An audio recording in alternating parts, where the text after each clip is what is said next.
else. Yep.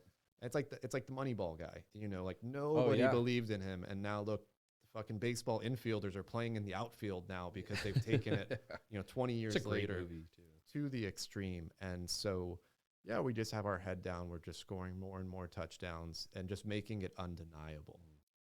And I think that's how you got to just do it. You just got to make whatever you're doing, whether you're an athlete, an entrepreneur, you just got to make it undeniable.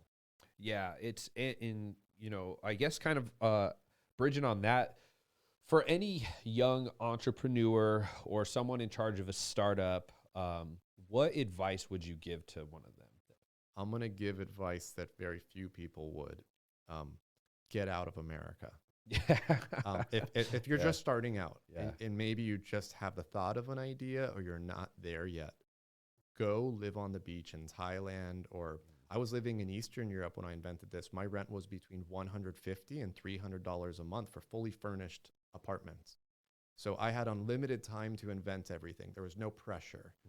When you're living in another country, you have more of an open mind. It's like a culture shock. There's things you're learning every day. You're happy because you can't run out of money in that situation. And from that good experience, happiness feeling where you have all the time in the world, for me, that was crucial on inventing stuff versus I've got a lot of friends, they'll quit working at Google or Facebook and they're like, okay, I've got 9 months to invent something. I don't know what it is. And in Austin, it's expensive. And then eventually it's like poker, like you just get killed by the blinds. And so if you don't have a family, if you're in, if you could do it, go somewhere that's cheap. There's almost always a cheaper country. Thailand, like the exchange is crazy, I heard. Yeah, I mean, if you like the beach, go to a Thailand, go to a Bali, go to a Costa Rica. I got one buddy who's leaving here to go to Costa Rica for 6 months just because it's cheap. For me, Eastern Europe was great because I like more city life. And like in my wife's country in Serbia, we were living in downtown Belgrade. Our rent was like $400 a month. And I was like, let's go cheaper. So we went like 40 minutes out by bus, fully furnished apartment, like 700 square feet, 600 square feet, internet, cable, electricity, $150 a month.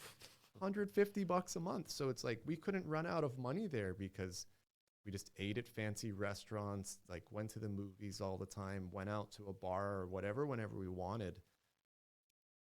For me, I'm not really creative if everything's bad. Yeah. And if you're worried about money and if all of your thought is just money, money, money, how are you going to invent something? Yep.